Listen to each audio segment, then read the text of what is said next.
How you doing? I am good. How are you doing? Good. I'm blessed. I'm highly favored. I'm glad to be in the space. You better say that. Hey, look, when you blessed and highly favored, you got to wake up every day feeling like it's your day. So, and then you show up looking like light. Hey, I try to be a light in the room sometimes, but thank you for that compliment. Welcome to the Kyle Brown podcast. What an honor. Glad to have you. I'm honored to have you on my channel, but also honored to have you as one of the first guests for the Kyle Brown podcast. And when I was thinking of people to initially reach out to, you popped up right in mind. So you were on the short list of people that I initially thought of, and I thought you would be a great fit for it. So we have Miss Khadejah Sewell, and she is an entrepreneur, event planner, woman in tech, and if she might not tell you, she is a fashionista because she is killing this Carolina blue. This Carolina blue and this off-white is killing it today. So I'm a Tar Heel student right now. But you repping it a lot harder than me, so I should have came a little ready. I'm on the Kyle Brown show. You a Tar Heel. I know you out here. You did it. Period. Like, you did it all the way. So would love to kick it off before diving into, the premise of what you do across Charlotte and some of the things you have going on. Would love to have you tell us more about yourself and some of the things you got going on. Okay. Well, cool. So I'm originally from Toccoa, Georgia. It's a small town in Northeast Georgia. I'm an only child. And so for me, growing up, it was more so like, oh, well, do I really fit in? And I've always asked myself that question. And I've always been a why kid. I pride myself in asking that question even now to today. Whenever it comes to new projects that I pick up or anything that I'm involved in, it always has to involve my why. And I think it just goes back to me trying to understand myself as a kid and not really fitting into the crowd. So for me, growing up, it wasn't easy. Like I said, I'm an only child. So I didn't have the socialization skills as a normal kid. And my mom, she is not really a great communicator either. We're working on that, sis. I see you out there. You working on it. You said either. I didn't want to cut you off. You said either. You are a good communicator. No, so we're going to, I'll let you have that for now anyway. Yeah. But, okay. Well, it's taken a lot of work. And, and that's where I want people to understand, like, where you are and where you stand today, maybe not where you're going to start. And I will say that as a kid, I had to understand that. And then growing up, going into college, bringing all of the things that I wanted to see for myself and being able to learn how to find little pockets of spaces that would allow those opportunities to learn those skills, necessary skills, really pushed me forward to where I am today. So as you said, I have my hands in a little bit of everything. I work professionally in technology, which was by accident, but not by accident. Thank Jesus, okay? I also run Network Under 40 in Charlotte. And what's so interesting is that this year for me was the year of meshing the worlds. I kind of told you a little bit. I'm an enigma. Hey, y'all. Y'all don't know me. Even if you think you know me, you don't know me. You don't know you. We don't know you. We're gonna learn a little bit today, though. We're gonna learn a little bit today. Look, it's levels. It's levels. I believe it. But I would say that everything that I do today has a place to build a skill set, whether it be professionally or personally, and then every other space just builds on one top of another. Yeah, and I'm a big proponent of transformation.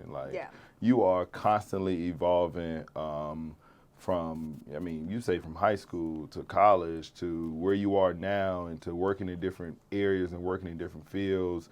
You're gonna transform. I always tell I'm a glass half full guy where I'm gonna look at things in straight positivity no matter what. And I know that no matter where I am a part of that journey, that it's a part of my process. It's so crazy. Probably it's probably not even 10 years old, that trust the process phrase. Yeah. Like that trust the process. It's a real phrase. And I think once you can get comfortable in knowing that you're a part of the process, Right. that you might not even know what the end goal may look like, the end you may be, but just being comfortable at each stage of that and knowing that that's a part of that transformation and evolution. And even if you aren't comfortable, that's the main piece. You probably won't be comfortable in that evolution, but it's helping you grow and helping you expand. Just like me on this video. Just like you on this video. So yeah, I know you were like, me video ain't my thing, but this is where we are. This is where we are now, and you're outside of your comfort zone. You're outside of your comfort zone, and it's a normal conversation. Yeah. So I'm thankful for you being able to jump outside of your comfort zone to be able to have this conversation with me. And video can be quite intimidating sometimes, but for the most part, these are the evolutions that we take to be able to have conversations like this. So you're in tech. Mm-hmm.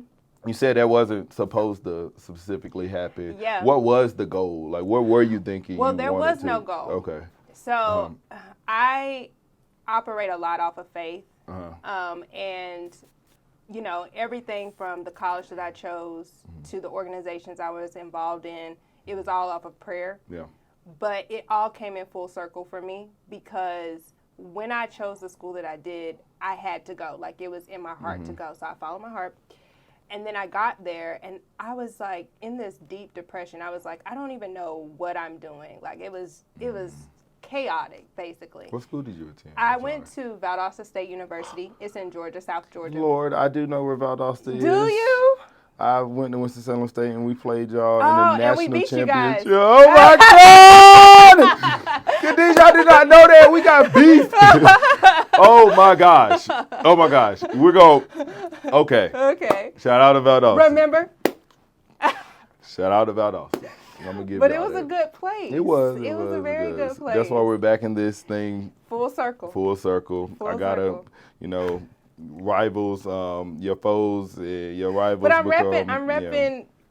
You're repping Carolina today. So you see how that happens? That's my master, but I'm a Winston-Salem State guy at the root of it. I'm sorry, you guys lost. It's okay. Don't put the knife deeper than what it is. But I appreciate that. I appreciate the joy you got for your school and whatnot. They definitely handed us an L though, but it's all good though. So you went to Valdosta. Yes. You said that you went through a number of tribulations. Yes. Yeah. And then one day I was like at the last end, and I prayed, and in my heart it said, be a part of something bigger than yourself.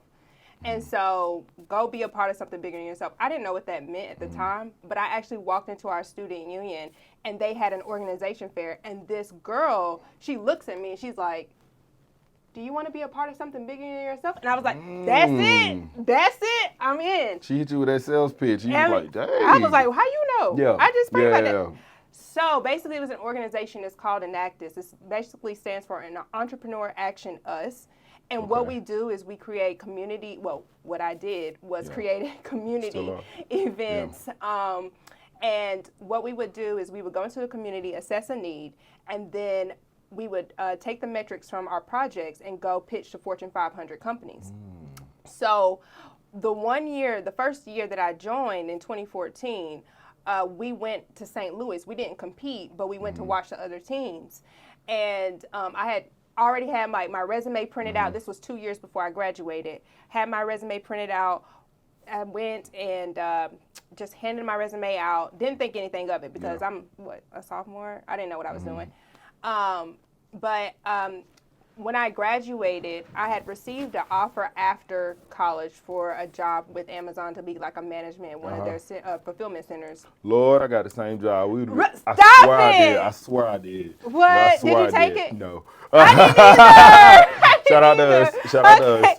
Look, we have more in common. We absolutely do. Absolutely do. And so I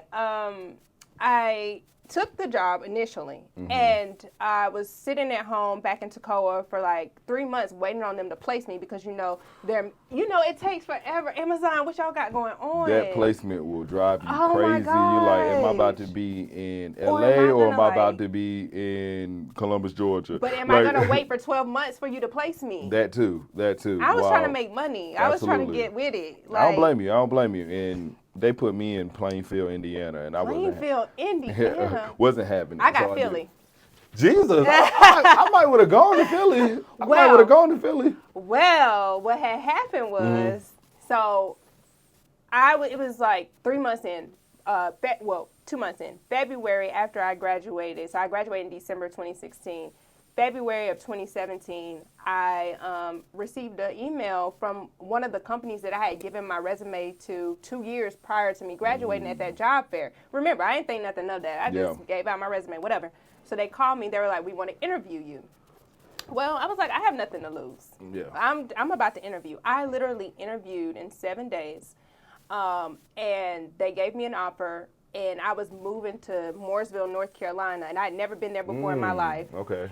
I found an apartment online and just moved, and then started on, actually, look how beautiful this is. I started on International Women's Day of 2017. Oh. But 3 days into the job, guess who calls me? Amazon. I'm sitting at my desk on Friday. It was a Wednesday when I started. So on that Friday, I was like, at my desk, and then Amazon's like, "We want you to move to Philly." So I'm like, what am I supposed to do at this point? And I'm gonna be real, they probably offered you a bag too.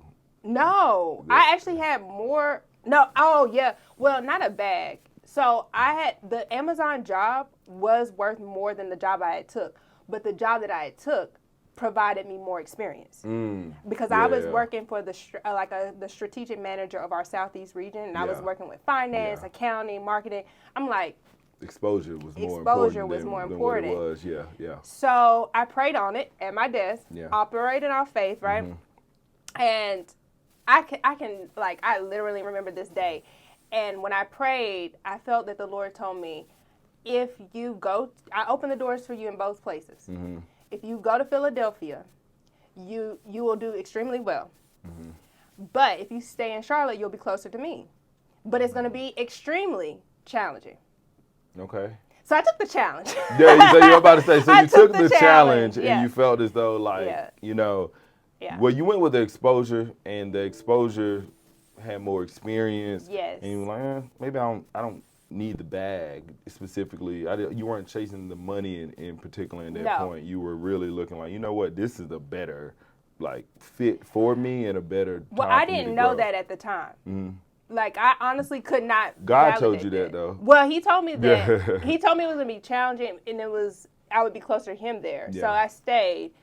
But what I now go back and I can look back now, and what I think is that a lot of times your opportunity doesn't look like an opportunity.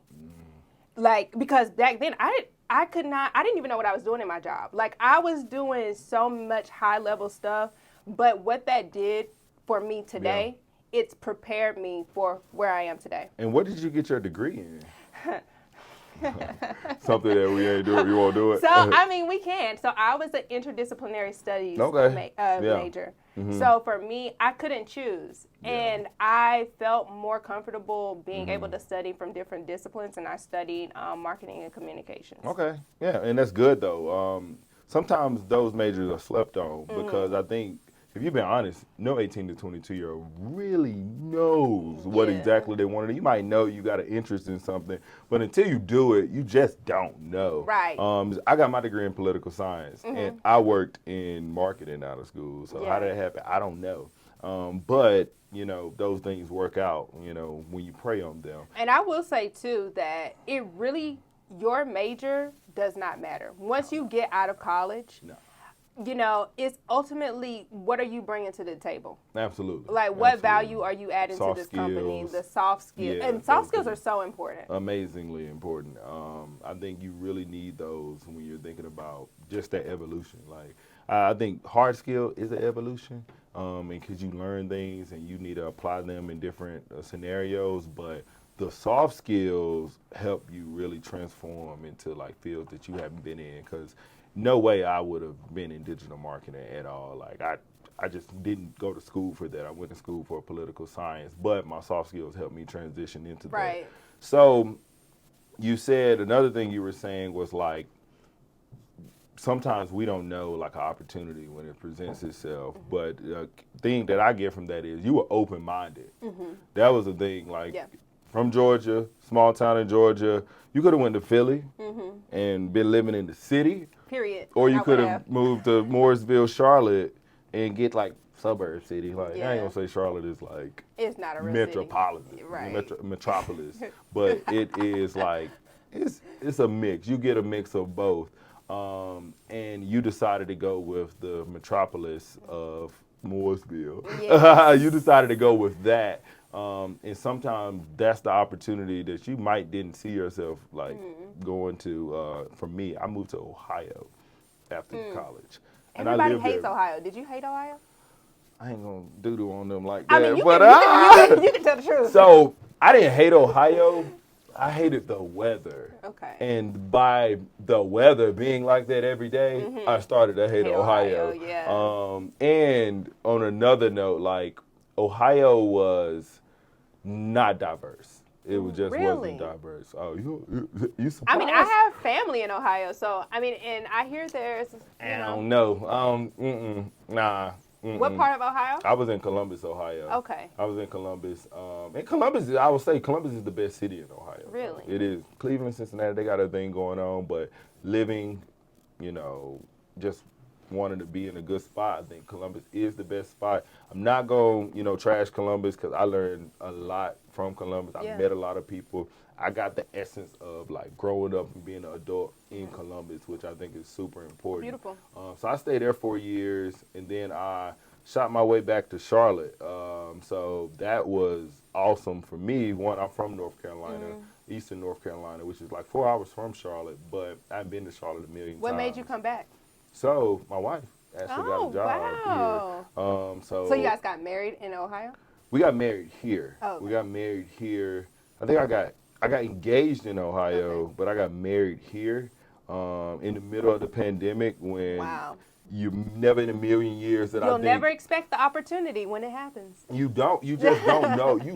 When I tell you, never in a million years would I have imagined my wedding would have got postponed due to a virus. Right. You know what I'm saying? Like, you can't even, like, fathom that. Like, I got engaged. I'm about to get married. Like, 9 months. Nah, You better sit it down, player. So, like, wedding went from, like, 200 some people to, like, 60. Wow. But that's what God had planned. So Yeah. I'm no complaints at all. I'm married, and I'm happy about it. Everyone that needed to be there was there. Yeah. So, yeah, no complaints at all. So, like you said, you just never know, but you need to be ready to pivot. You need to be ready to transform in the moment. You need to be ready to step into it, because stuff is going to happen, and you're going to have to be able to pivot and make something shake with it. So that's super dope. See, you talk about, like, you mentioned, like, you aren't a good communicator, and I think you are. Thank I you. think you are, I absolutely. Where did you get those skills from? Like, how did you build that communication skill up? Because I know we're going to get on Networking Under 40, the group, the event that you host here in Charlotte. But before that, like, where did you get that confidence and that skill to be a communicator and to be able to communicate with people of all backgrounds? Because that's initially what I got from you, like, first 12 seconds. So you can say you ain't a good communicator, but I promise you, as someone who's in like recruiting, I talk to millions of people. You are a good communicator, and just the way that you body language, eye contact, things of that nature. So where did you get that from? Was it those organizations? Was it just by experience? What happened? Well, I will say that if you put yourself in a place of opportunity, you'll get it. For me, I knew myself, and that's from step one. Yeah. Like, you have to know yourself. You have to understand what situations you're good at handling and where you could use work. Yeah. And then once you understand where you could use work, you put yourself in the position to be tested. And I love a challenge. Yeah. I always take the I challenge. see. You're like, God said it's going to be extremely challenging. All right, God, here I come. Yeah, Like, it was crazy. But take the challenge. Get outside of your comfort zone. And that's what I had to do for myself. And you know what's really funny? When I first moved to Mooresville, it was placed on my heart again to do Toastmasters. I never spoke at Toastmasters. So Really? I'm going to go back. And actually, I live in the same neighborhood now. So you went to Toastmasters, I did. But you never spoke there? I never spoke. They didn't make you speak? Who gonna make me do Ah, what? that's true. Who gonna make me do Who anything? gonna make me do what? I want to do Toastmasters. Like, Really? that's one of like. You're good. That's like top. What do you need? What do you need, Kyle? I need sharpening. I need, I mean, need, we can always be better. But yeah, like you're I really good. feel like I really want to do Toastmasters. Okay. It's a great organization. Yeah. For those who don't know, it's like a public speaking organization that helps people like develop their speech in any type of environment, impromptu, public speaking, any of those things. So you went to Toastmasters. They didn't make you speak because I was about to join one. They were like, we make everybody speak. Ha. You're going yeah, thought it was. So we make everybody speak, but you went to Toastmasters. I'm guessing you got some stuff from it that helped you. No, it scared me even more. And actually, I just stopped going. And it's funny because I actually live in the same neighborhood that I started going to Toastmasters in back in 2017. See, What? everything comes full circle. Full circle. Everything is full circle. But, even though I didn't speak at Toastmasters, I was a little defeated. You have to give yourself grace, and I definitely give myself grace. But I still put myself in positions. I was already in the position of my job being a higher level position where I had to speak to executives. Yeah. I had to do reports. I'm working with people, at a high level right out of the gate, and then people are just naturally drawn to me. Yeah. So I talk to random people all the time, but I just don't like speaking in front of people. Gotcha. I know what you mean. What you mean. That's different. I get, like, I know exactly what you mean. Like, I could talk to the wall. Anybody. I could talk to anybody, natural conversation and whatnot. Public speaking, depending on the audience, I think 75% of the audience I feel comfortable with. There's always that 25% where I get extremely nervous. Yes. Like, I'm extremely nervous and I start going blank. I'll be like, yo, what is going on with you right now? Like, relax. You want to hear a horror story? What? So I had it. I'm ashamed to say this, but don't be. It's a safe space. Is this? Don't judge me, y'all. No judgment. So I had an internship. I got brought on by Walmart corporate. We went out to Bentonville. We saw their whole corporate office, all this stuff. And they put us in the stores to solve a problem. So they say, go in the store, solve a problem. I'm talking my stuff up because, I'm with it. I'm like, I'm doing this, I'm doing this. I'm getting all the research, getting all the numbers, blah, blah, blah. So we go back to Bentonville at the end of the internship. And we have to present our findings. Yeah. And these are, so at the time I wanted to be a data analyst, and the panel that shout out to you. But the whole panel of my panel were data analysts. Gotcha. And not only that, everybody did their presentations were so good. And at the time, I was not as polished at speaking in front of people like I am now. Barely now. And so I literally cried in front of the whole entire room. Oh. There was 60 people in that room. Oh. Yeah, you made me. Oh, I feel bad. I'm over here envisioning it. I'm like, oh. I could not even do the presentation. But it can do that sometimes, that public speaking, that pressure of it. And you're not the only one, so no, you're not the only one in that boat. You're not the only person I've seen cry. And that's okay. But what came of that? Oh, I just learned not to do that again. You know what? Nothing really came. I just didn't get the job. I didn't get the job, and I didn't do that again. Yeah. Did anyone reach out to you to provide? No. Nothing? I mean, they tried to, they were like, what's wrong? Because, I was fine up until the point of me speaking, and then I broke down. I just couldn't. Yeah. It can be that way. It was really bad. I know what you mean. Like, it can be very, like, it can be overwhelming to speak in front of people. Yeah. And so you had that experience. Yeah. You've also had experience where you were just not feeling Toastmasters. No. Was there ever a moment where you gained that confidence where you're like, you know what, I can do this and I do feel confident in this? Or was there like a remedy where you're like, you know what, when I got to speak in front of audiences, I got to drink my matcha, I got to drink my tea, I got to do this, you know what I'm saying? I got to wear a certain color to make me feel comfortable in those spaces. Is there anything that you could point to that maybe? Absolutely. And you know what that was? What? Failing. That's true. Failure will do that. So after I got that job in Mooresville, I was laid off for the first, I had never been laid off. Yeah. I didn't know anybody that's ever been laid off. I didn't know what to do. I was on severance. I'm like, what is a severance? I don't know what even this stuff is. And I used to go hang out at Barnes & Noble because I didn't have a job. And I was like, okay, well, I'm going to just go to Barnes & Noble and read. I would get a coffee, chill out, meet people. And I remember I was so just out of it. I did not know whether I was going or coming. I didn't know what the next step was. Yeah. Like, North Carolina is not my home. So, you know. That got to be a little scary. I was just depressed.